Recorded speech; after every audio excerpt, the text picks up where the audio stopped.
ক'ৰ পৰা আহিছে দাদা? শিয়ালপাৰাৰ পৰা। আচ্ছা, এইটো কি নদী হয়? এইটো চাম্পা নদী। 17 বছৰ কালত চন্দন ব্ৰহ্ম 17 বছৰ ইয়াত মিনিষ্টাৰ হয়, আপোনালোকৰ মিনিষ্টাৰ হয়। এই অঞ্চলত একো উন্নতি কৰা নাই নেকি চন্দন? নাই, কৰাই নাই। একবাৰ আহি কিনে ফিটা টিটা কাটি গ'ল, কিন্তু কৰাই নাই। কোনাৰ মানে চন্দন ছাৰে আহিছিল। চন্দন কোন হয়? এই মিনিষ্টাৰ চন্দন ব্ৰহ্ম। আমি শুনিছো এইবাৰো তেখেতে MLAৰ কাৰণে এটা নমিনেশ্যন দিছে। ইয়াত অহাবাৰত আপোনালোকে কাক ভোট দিব? আপোনাৰ এইবাৰ যি এই দলংটো বনাই দিব তাকে ভোট দিম আমি। বিশ্বাস হয়নে? বিশ্বাসটো নহয়, মানে সিহঁতে নেদে। 17 বছৰ গ'ল, একবাৰ ফিটা কাটি গ'ল, আৰু 2-3বাৰ এনে খুঁটি গাড়ি গ'ল, কিন্তু বনোৱাই নাই। এইবাৰ আপোনালোকে পৰিৱৰ্তন বিচাৰে জানো? পৰিৱৰ্তনটো বিচাৰো আমি।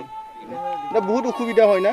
বহুত অসুবিধা। বৰ্ষাৰ টাইমতো আমি যাবাই নোৱাৰো, ইমান এইপিনে গাঁও আছে, এইগিলা আৰু ছাত্ৰ ছাত্ৰী আছে, এইগিলা যাবাই নোৱাৰে, বহুত অসুবিধা। আচ্ছা, ইয়াৰ পুৰা লোড হৈ যায় চাম্পাটো। কাউনীয়া ভাষা আমাৰ এইটোৱে মেইন ৰুট। কাউনী ভাষাৰ পৰা বাচুগাঁও যোৱালৈকে ই নলবাৰী তিৰিমাৰি হৈ এইটো বাৰিষাৰ সময়ত ভাঙি যায়। এইটো চোৱা চিন্তা কৰা কাৰো দায়িত্ব নাই।